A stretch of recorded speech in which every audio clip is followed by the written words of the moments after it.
They keep saying I threw my family away over a misunderstanding. Funny thing is, they were all there when the truth came out. They watched everything collapse, and somehow they still expect me to pretend it never happened. You don't get to betray someone and then decide when the story ends.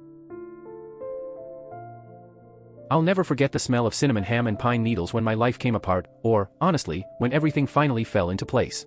Christmas dinner. Full house. The table was packed with my parents, aunts, uncles, cousins, my brother and his wife. You know, loud holiday chatter mixed with clinking plates, people pretending they like green bean casserole. The usual chaos. Then, clunk. My wife set her fork down like she was dropping a brick. She took this big, shaky breath and said, I need to say something. I can't keep it in anymore. You weren't supposed to find out like this, but I'm in love with someone else.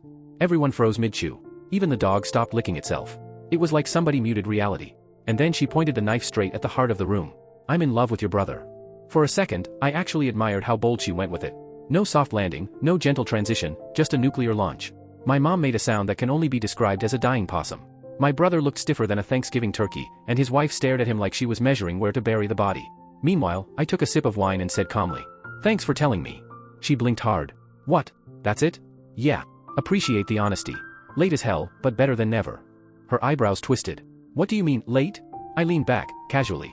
"I mean I've known for months. The texts. The hotel charges. Those receipts were more detailed than a tax return." Now the spotlight was on me. Everyone staring. Even the dog. My brother finally croaked, You knew?" "Yes. And it gave me time to organize a few things." I reached under my chair and pulled out a folder I'd stashed there earlier. Thick packet. Legal size. It smacked the table when I dropped it, sliding right against his wine glass.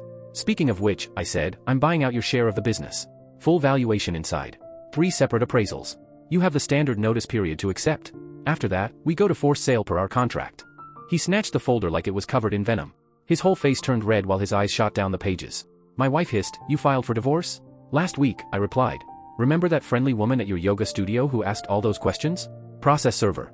Sorry if she didn't downward dog politely enough. Her face cycled through denial, shock, panic, like someone flipping channels too fast. "And that marriage counselor you insisted we see?" I added. "My lawyer recommended her.